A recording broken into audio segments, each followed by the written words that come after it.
Well, I believe that the success in a fixed ops portion of the dealership is predicated on good people and good process. So the first thing I would look at are just what's happening.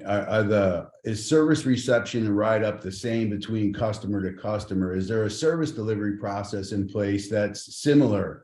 Are the employees engaged or not engaged? Are they paying attention to their cell phone, or are they greeting a customer with a smile and saying, welcome?